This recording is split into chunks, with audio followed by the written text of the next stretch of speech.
Hey everyone, it's Rocco. I'm here at BrickUniverse in Louisville. Just figured I'd give you a quick look at my face before I have to put my mask back on, and I'll flip the camera. So, um, here at BrickUniverse, each of the featured artists get our own gallery spaces. So this is a quick overview of what my space looks like at this event. And it's certainly not as large as every show that I've had with BrickUniverse, but that's the thing about it. It keeps it fresh and engaging for the audience. You can kind of switch out new stuff that places like Louisville we've been to before haven't seen, some of your newer work, so you can put away some of the old stuff, maybe take it out at the next show that we're going to for the first time and switch it up a little. So I'll get right into it. I'm excited to have this platform just to be able to show you guys in a way that I've never really been able to provide access before, the different, the models in their exhibition setting and how I like to sort of try and tell a story with their setup. So right at the edge of the table here is one of the newer 2021 pieces that I did, the Biblioteca Alexandrina, and certainly, the entrance is right over there, across from, right in front of Martin Harris's gallery, who's another, amazing Lego artist. And it's cool. I wanted to put this one right in front just because obviously the attendees at Louisville haven't seen it before, and also just because, it's a pretty impactful design for me anyway, because this library was a precedent study that I undertook during my years at IIT, so it was kind of impactful on my formative architectural experience, and that's why I wanted to put it front and center. But then right away we do have several instantly recognizable, iconic New York City landmarks, and everything is appropriately has appropriate infographics on each one, and as long as I can sort of find something that does it justice, they'll each have an elevational view of the subject matter with lines drawn I believe I did every 100 feet. And then you can sort of point out the exact technicalities as well as the precedents and why it's important. And then the FAQ of when I did it, which number in my body of work, design hours, number of parts, things like that.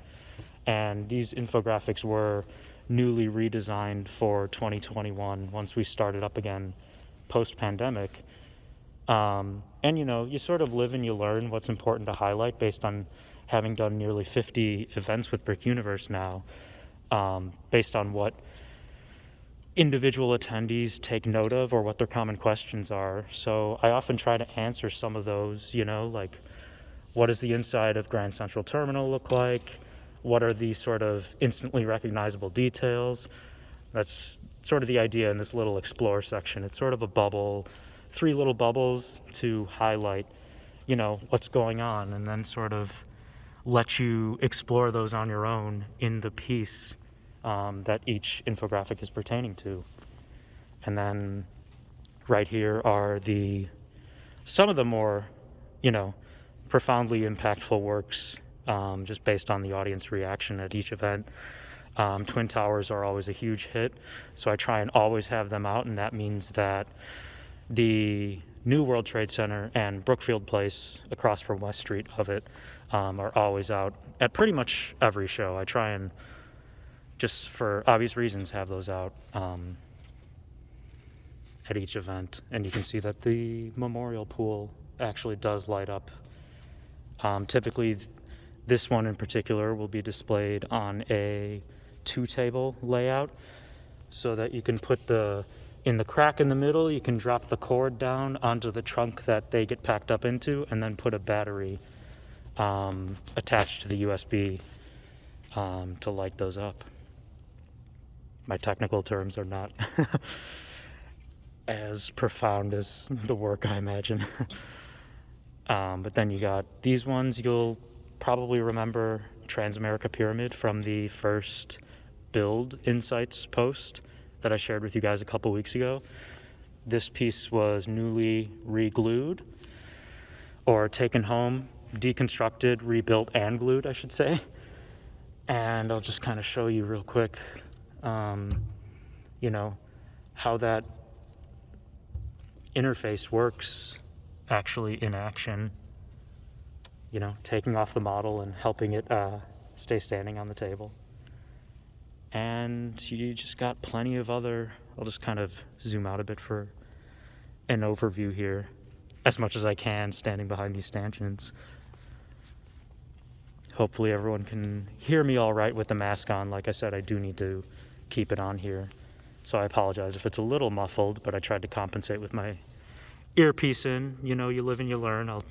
It's my first time doing this. These are all, I should say, we switched from Toronto with the CN Tower, and now we're on Chicago. These are the more high-rise type landmarks. Chase Tower, Inland Steel Building. It's interesting because these two and then this one, Daly Center, are the only three landmarks that I have inside the Chicago Loop itself. Which is just an interesting bit of trivia, you know, for what it's worth. Willis Tower, 311 South Wacker. Then I always like to put Rosenwald Court Apartments right on the corner of the table, so as audience sort of rounds the corner there, they can get a look at multiple sides. And you know, I always like to say this work is significant in terms of public housing, even though that really is not saying much, but it was pretty impactful for me just because it was one of my first proper commissions, albeit a very small one, and just because it was the first time I used these Minecraft printed parts, hopefully to some measure of effect or success, and just to get that really extra level of added Art Deco nuance to the whole theme.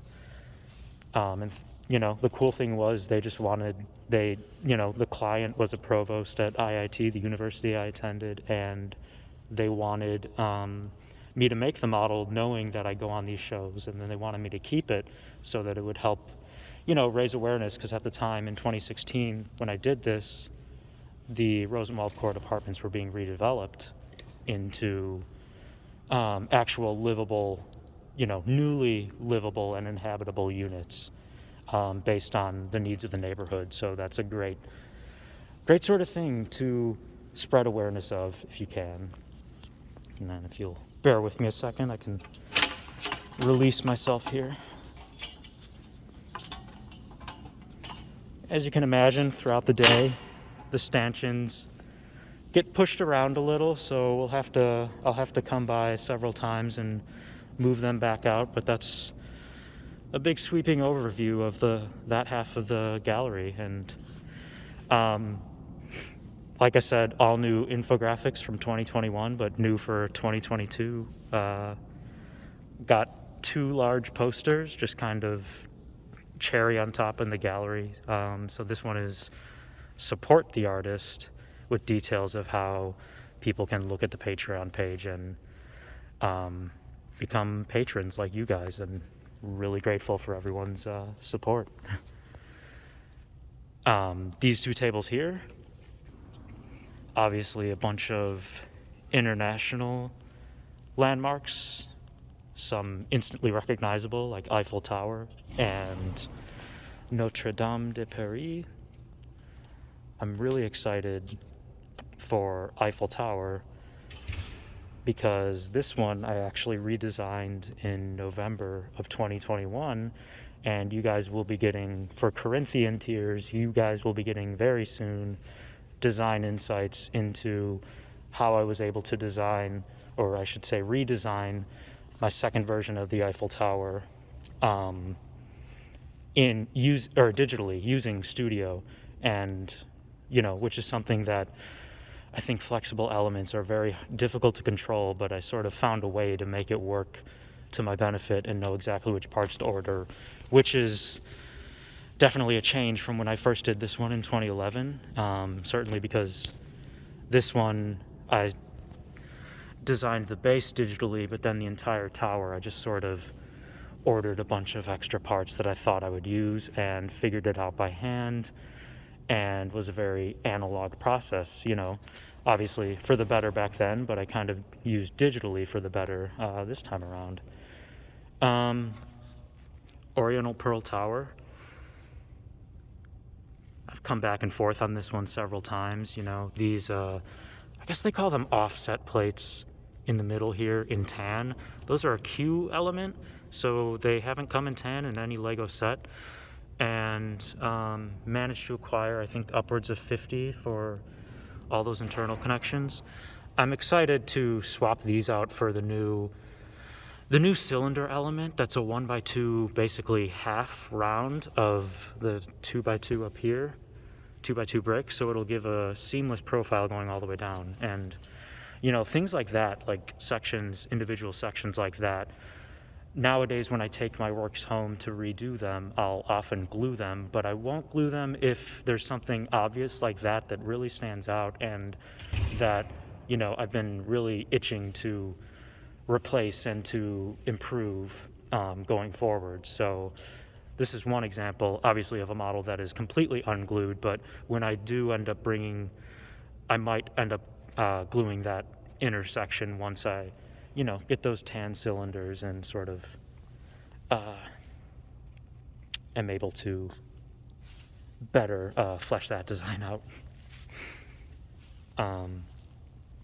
Burj Khalifa here.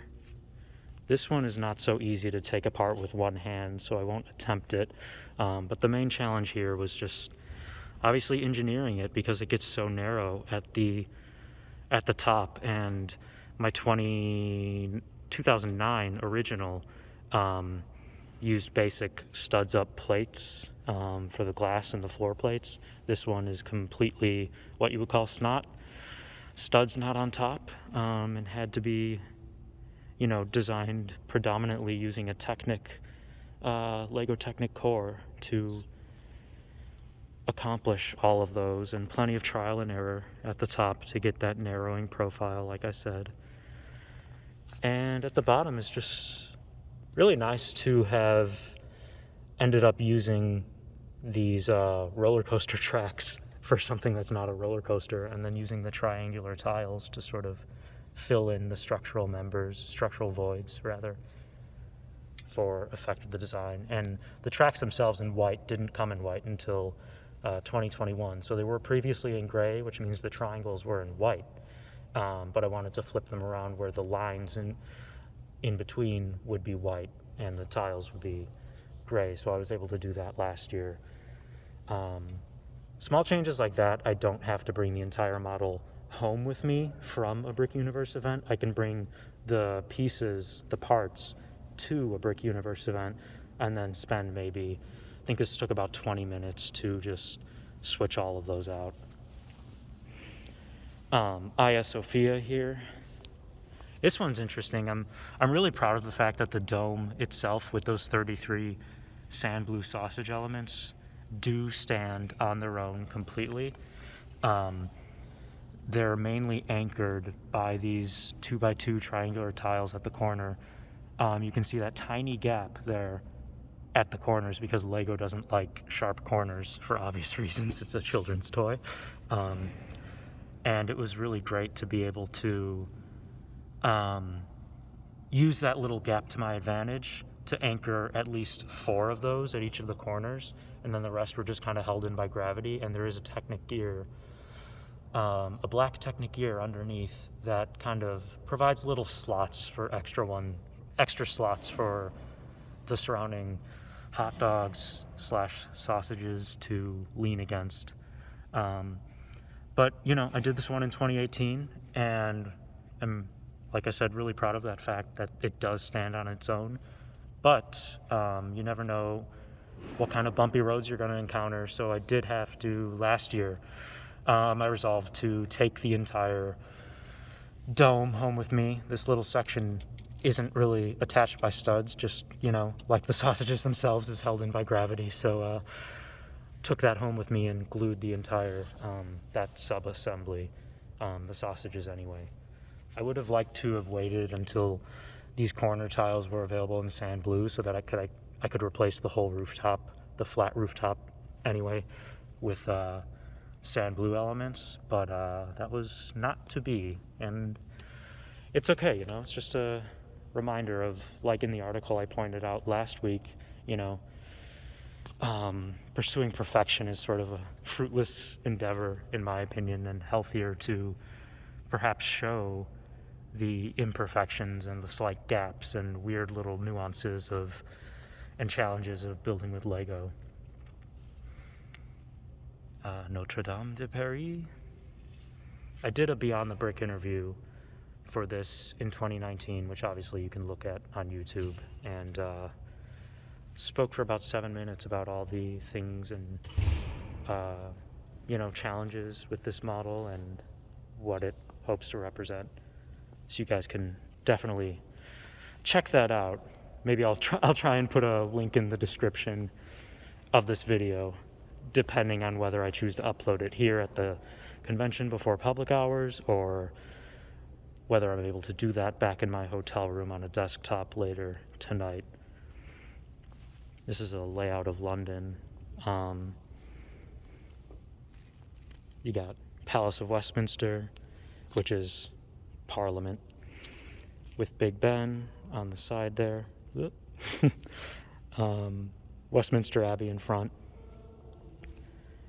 Two precedents of obviously English perpendicular Gothic and then Neo-Gothic in Parliament, which is pretty much the defining example of Neo-Gothic architecture, which originated during the Victorian era. And across the way, you got London Eye, County Hall, the latter of which I think is home to Sea Life or Sea World, whatever it's called. And both of these attractions, last I checked, or at least from the time I did this model, March 2018, both were Merlin attractions at the time. And for those of you who don't know, Merlin run the Legoland theme parks around the world, and also were acquired by the Lego Group a couple years ago. We got the Shard in... You're good. Thanks. We got the Shard in London. A very modern example of,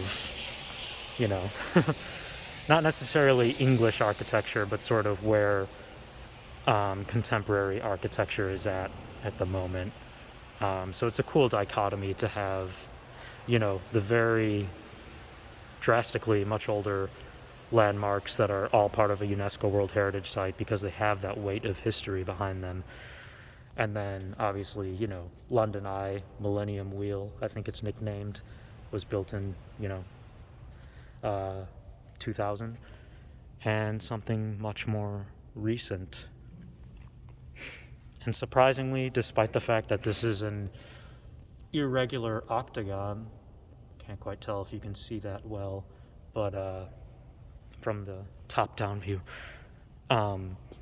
despite the fact that this is an irregular octagon, it actually hasn't really fallen apart in transit, which I'm really grateful for, even though it is, as you can see, long stretches of transparent plates running vertically, or strips rather, I suppose, do tend to be a bit wobbly, so there's not much holding it together up there.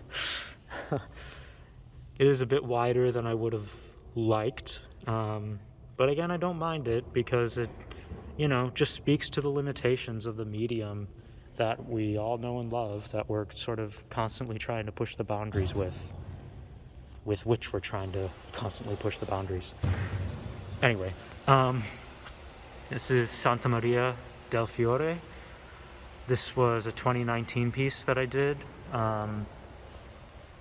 basically in tandem with an event that I was going to in Florence, Bricks in Florence Festival, and this was my first foray into Italian architecture. And, you know, this is sort of the centerpiece of what is ultimately a World Heritage Site encompassing the entire historic area of Florence, much like Edinburgh and other, you know, noteworthy European cities with old medieval sections. Well, this is much more Renaissance era, but it's, you know, it was great to, the ones that I've seen in person, I love going there and then noticing details that I'm actually able to take pictures of myself, because, you know, let's be honest, no one's gonna, the top photos on Google or even on the most obscure Flickr pages are not gonna have pictures of the arcades and, you know, the door liners looking vertically of the carved marble. So that was just a great thing to be able to see for myself. And then the bronze doors of the Battistero, the baptistry, which is, I believe, the oldest, like, still pristine condition building in Florence, historic Florence. You can see the bronze doors there. They are actually a replica. The originals are in the Duomo Museum, which I think is right on this side of the cathedral. But when I was there in Florence, that facility was under renovation, and I was not able to see that in person. But that's just, you know, reason that I need to go again. And having, you know, after high school, I spent a bit of time playing the Assassin's Creed video games, so wanted to get that little Easter egg, the, you know, Ezio's perch up there, using a slingshot element, which is basically the triangular gap is the perfect place for the triangular shape of the tooth plate to just wedge into, and then the rail plate on top actually holds it together.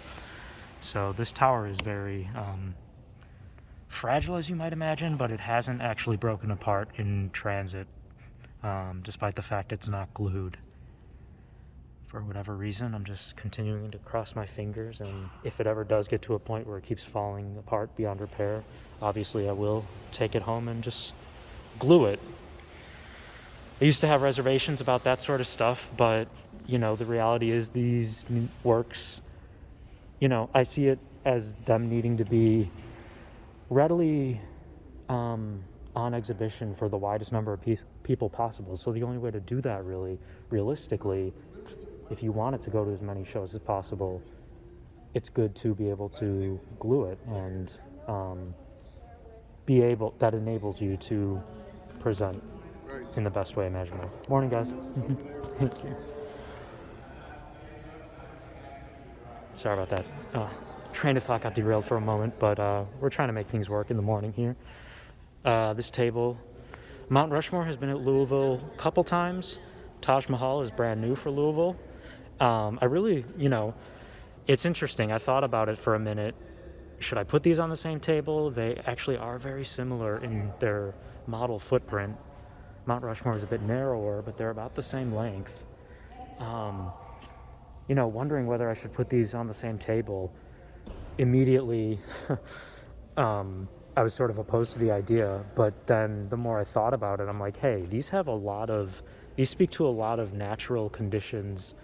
Obviously, you know, the other side of the landmark landscape, the title of my exhibition, you know, the second half is called landscape, and we think of that as sort of maybe perhaps urban landscape, but I think it's really important to decouple the notion that a landscape is something that has been touched by man. So certainly these two have been touched by man, but they exhibit two very distinct local conditions that really provide an interesting dichotomy for me. So obviously the Black Hills are granite mountain peaks, and you got the boreal forest and all that. I hope boreal forest is the correct term, but you can correct me if I'm wrong on that. But then you have alluvial floodplains, you know, along the Yamuna River, one of the tributaries of the mighty Ganga, located in Uttar Pradesh in India. So virtually, you know, opposite sides of the planet, but even the colors, to me, there are specific characteristics in each that really actually, now that I see them side by side and even with all the infographics, blend very well. And I'm like, you know, it's always different seeing this in person. I'm always spoiled in that regard, but like it's so cool to see at each event people coming up to me and telling me like which ones work together, and those are things I'm looking forward to today in gauging the public reaction, because coming into my gallery from Martin's over there, they'll be able to see Taj Mahal front and center with that picturesque view about what you would typically expect of Taj Mahal, how it's presented usually, but then you got the full complex, and just really, like I said, excited to see what the public reaction is on that.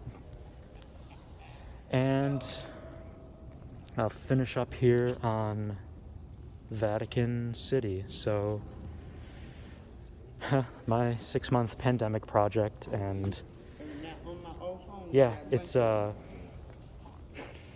consists of about 67,000 parts, and is the first time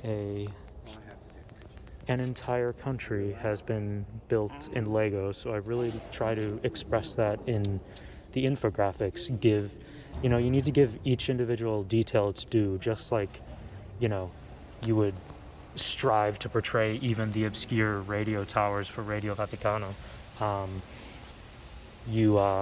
think it's really important to then be honest about the representation and what those things are, where they're located in the context of a broader region, or in this case a country. So I'm always constantly learning, but trying to add little flourishes and nuances to really give the experience of learning about landmarks and landscapes in the best way possible. So all my other infographics are all technicalities and precedents, but I'm like thinking to myself when I was designing these, what is important about a country? What do you even call that? Country statistics, I guess. But then there's forms of government, sovereign entities, all that good stuff, and then the fact that it's also a UNESCO World Heritage Site. Ever since the fire at Notre-Dame, I've really strove to highlight that. So that's something that in this most recent round of revising my infographics, I really wanted to express as well, or point out when they are UNESCO heritage sites and why that's important, obviously, just by showing the work itself. Morning. Morning. And this is a view you really would not see in real life, which is why I was so happy to be able to do the entire landscape, because obviously you approach St. Peter's from the opening in the square over there, and it's its own country, but there are no enforced borders except for the areas where employees enter for obvious reasons. And then you got the whole Vatican Gardens here that really go unseen, and they dominate more than 50% of the land area of the country, and they're really pristinely manicured and on a hillside. And I went to Rome for about 10 days in November 2021 and actually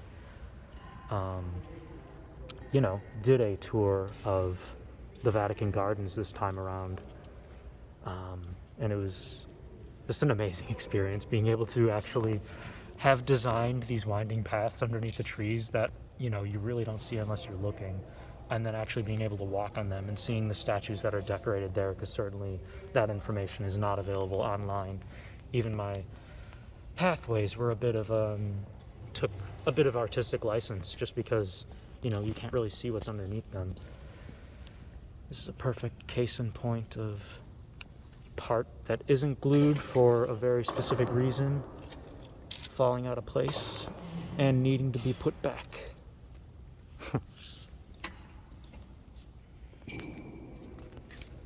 I'll just give you guys one more quick look. And this was the first piece that I did commissioned a model film for, and you can view that obviously on my YouTube channel. Maybe I'll try and again put a link in the description.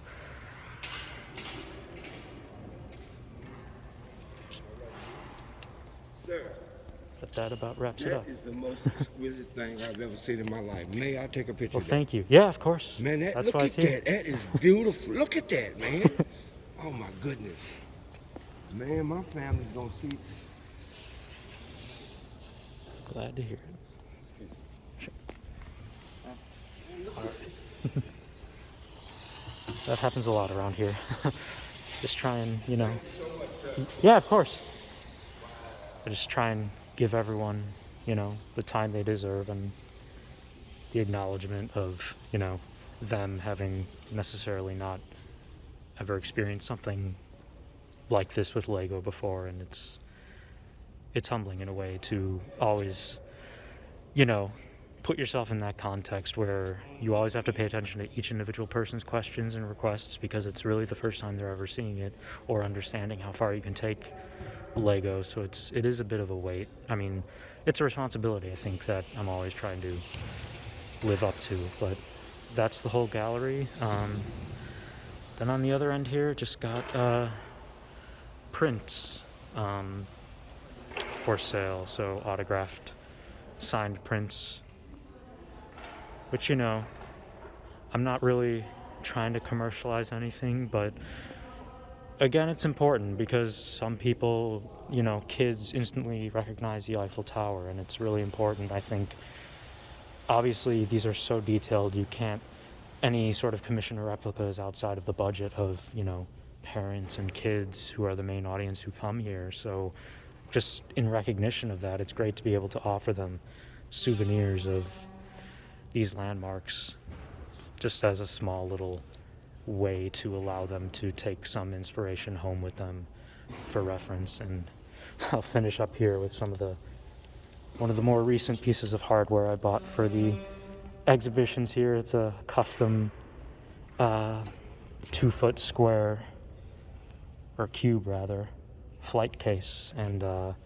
it's really going to help with some of the transportation and shipping of very specific sections of base, which are larger than 20 inches in length, which previously had just gone sideways or even angled inside the trunks that I packed the rest of the models, to the detriment of those individual large subsections. So always looking for ways to improve, and always reconsidering things and reevaluating where I stand and how to display things. And it's, yeah, just great to be a part of BrickUniverse. Really happy for you guys, your patronage, and helping me out here. So always trying to live up to it, and thank you. I'll see you guys later. Festina Lente.